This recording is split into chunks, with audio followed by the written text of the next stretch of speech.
While reciting Quran, you may have noticed that each surah is marked either Makkiya or Madaniya, like Suratul Baqarah, Madaniya, or Suratul Fatiha, Makkiya. Today we will try to understand what a Madani or a Makki surah is. We are going to focus on following questions. Number one, what is the difference between a Makki surah and a Madani surah? Question number two, how can we differentiate between a Makki surah and a Madani surah? And lastly, what are the benefits of knowing that this surah is a Makki surah and the other one is a Madani surah?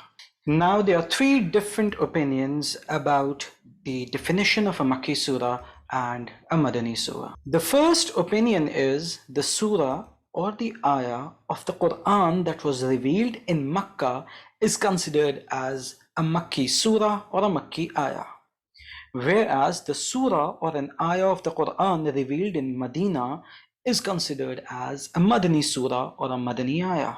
The second opinion is the Quran that was revealed in Makkah or during migration is considered as Makki, whereas the Quran that was revealed in Medina or during traveling after migration is Madani. And now the third opinion, which is the strongest one and accepted by most of the scholars of Islam, is the Quran that was revealed before migration is Makki, and the Quran which was revealed after migration is Madani. This means that the Quran which was revealed after migration will be considered Madani regardless of whether it was revealed in Makkah or Medina. Therefore, migration should be considered as the differentiating line between the Makki surah and a Madani surah.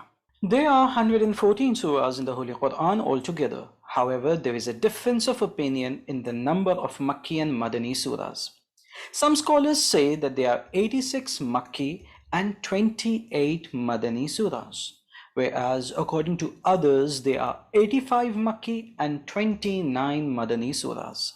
Now moving on to our second question, how can we differentiate between a Makki surah and a Madani surah? The first difference is that the Makki surahs and the ayats, they are short and brief, whereas on the other hand, the Madani surahs and ayats are longer and detailed. The surahs that contains an ayat-e-sajda is a Makki surah, whereas the surah which allows jihad is considered as a Madani surah.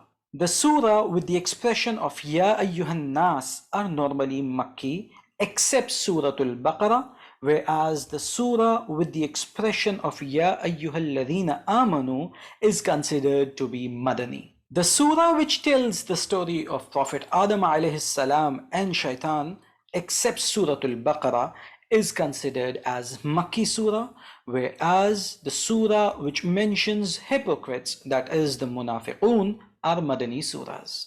The surah which begins with an oath like Suratul Duha is considered to be a Makki surah, whereas the surahs which guides us regarding family and social laws and provides details related to Sharia laws and legislations, for instance, inheritance, divorce, are considered as Madani surahs.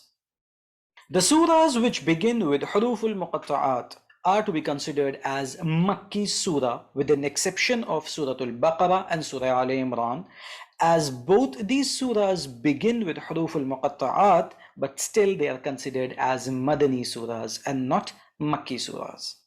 The surah which contains the word Kalla is also considered as a Makki surah. And lastly, in Makki surahs, the focus is more on the faith and belief system, like the oneness of Allah, prophethood, and hereafter, as Prophet Muhammad sallallahu alaihi wasallam was in Makkah before migration and he encountered idol worshippers.